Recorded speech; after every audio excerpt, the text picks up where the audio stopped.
The new Netflix series called Babyreindeer contains psychological complexities that any therapist will find fascinating. And here's a quick clip of the actor himself, Richard Gadd, explaining the complexities of his story. Basically, it's a show about harassment, a show about stalking. It's very autobiographical to me. And yeah, it basically follows the 6 years from that cup of tea to how, and it got to, I won't do any spoilers, but it got crazy. It's an autobiographical story where Richard is playing himself, which is astounding. He states that it's been very therapeutic for him to delve into his own story. And if you've watched this and wondered, why did he do this? Why did he do that? Then this video is for you. As a therapist, I have some insights that the average viewer might not have around certain behaviors. So please help me out and hit subscribe. Now, it's a complicated story showing the layers and nuance of victims and perpetrators. It shows what loneliness and trauma can do to a person who's seeking validation and assurance. It's a deep dive into the psyche of human nature. It also explores sexual orientation and internalized homophobia. And I'm going to show you some clips of what Richard Gadd thinks of his stalker now in hindsight. I made a lot of mistakes on the way, and I didn't behave appropriately in a number of scenarios which made the situation worse. I think initially I indulged in the attention, which of course if somebody is a renowned sort of stalker and harasser, that's going to make everything worse. I'm going to be delving into the minds of these characters as this series offers a profound look into mental illness, the trauma caused by sexual abuse, or SA, and the harrowing effects of stalking. I will particularly focus on the psychological dynamics between the characters Donny and Martha, exploring how past abuse can shape our relationships and discussing the mental health aspects behind stalking behaviors. Now, their relationship is a perfect example of what we therapists call trauma bonding. And I'm going to explain to you what that is and how it happens. There are definitely spoilers in this video, so please don't watch this video unless you have already watched the show. Now, I'm going to be starting with Donny, and I'm going to do a separate video on Martha. The show starts with him working in a pub, and in walks Martha, whose persistent stalking behaviors form the central conflict of the story. In a bar, I offered a cup of tea to a stranger, and a series of events that sort of played out from that. Basically, it's a show about harassment, a show about stalking. It starts with him offering her a free cup of tea since she can't afford to pay. Then she proceeds to come into the pub every day, sitting there all day. And what's particularly complex and frustrating as the viewer is Donny's hesitancy to stop her advances, even once he knows she has a criminal history of stalking. I had a convicted stalker stalking me. I had a convicted stalker stalking me. At times, he actually admits that he enjoys her attention and he has empathy for her. In the first 3 episodes, we see the stalking get more dangerous and more severe. Even after Martha attacks his girlfriend Terry, he still does not go to the police. And as the viewer, we're all wondering, why isn't he doing more to stop her? She's obviously very dangerous and ruining his life.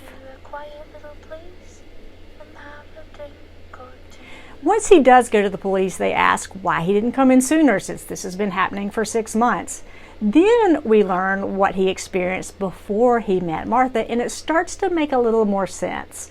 Well, from a therapist's perspective anyway, and I'll explain why. We learn that prior to Martha, Donny experienced significant sexual trauma and manipulation at the hands of an abusive male mentor.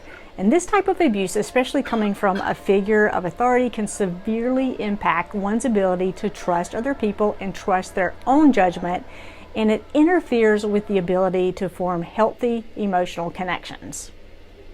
It's very common for survivors to carry these scars into other aspects of their lives, often feeling isolated or misunderstood. His history of abuse might have left him less able to assert boundaries due to his diminished self-worth. We see his freeze or fawn response being activated around Martha, especially when she sexually assaults him.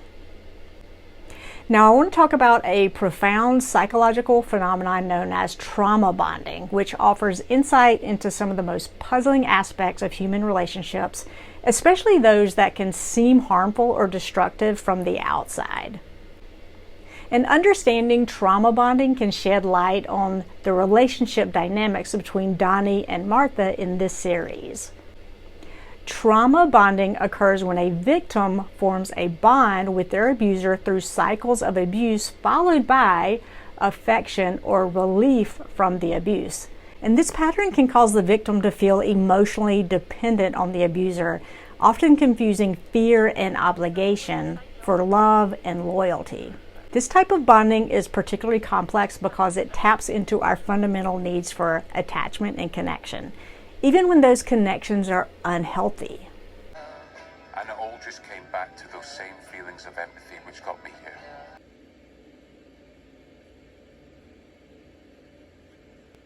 So in Baby Reindeer, let's see how Donny might have trauma bonded with Martha. So initially, Donny experiences Martha's attention as invasive and distressing, typical characteristics of stalking. However, since there were moments when Martha appeared caring and supportive, Donny received this as an emotional relief. And over time, these intermittent rewards amid the stressful or threatening behaviors leads Donny to develop conflicting feelings of dependency, loyalty, and even affection towards Martha. And this bond is further complicated by Donny's past experiences with the abusive producer. And those unresolved traumas can make him more susceptible to new trauma bonds, as his earlier experiences might have skewed his perception of what is normal or acceptable in relationships. He might misinterpret attention, even negative attention, as something valuable or comforting. I have a sneaky feeling you might be the death of me. And this is a common response in those who have experienced repeated trauma. Understanding trauma bonding helps us to see why Donny might struggle to sever ties with Martha despite the clear dangers or discomfort her behavior causes. It's not just a matter of making rational decisions to leave or seek help. It's about untangling these deep-seated emotional wires that have been conditioned to respond to cycles of harm and relief. Recovery from a trauma bond involves not just recognizing the trauma bond, but also rebuilding a sense of self-worth and learning to establish healthy boundaries. This process is often supported through therapy, where one can safely explore these bonds and gradually learn to detach from the cycle of abuse. Only when Martha starts to threaten his family does he finally take action. Even when she's being sentenced, we can see him having conflicted feelings about her prison sentence. And the series does not conclude with a definitive resolution to Donny's trauma, but instead it presents us with a more realistic view of how healing is not linear and we are full of imperfections. People forget that we are human and we do make mistakes. And I think that's what makes the show successful, that honesty. It was always one step forward, two steps back. Even in the end, the trauma bond between both of his abusers is very clear, as he finds comfort in listening to Martha's old voicemails. You mean so much to me. And the whole story comes full circle when we see him go to the bar and he orders a drink. And since he doesn't have his wallet, the bartender gives it to him on the house. Please check back for my next video as I take a look into the mind of Martha and explain her character in more depth. Thanks for watching.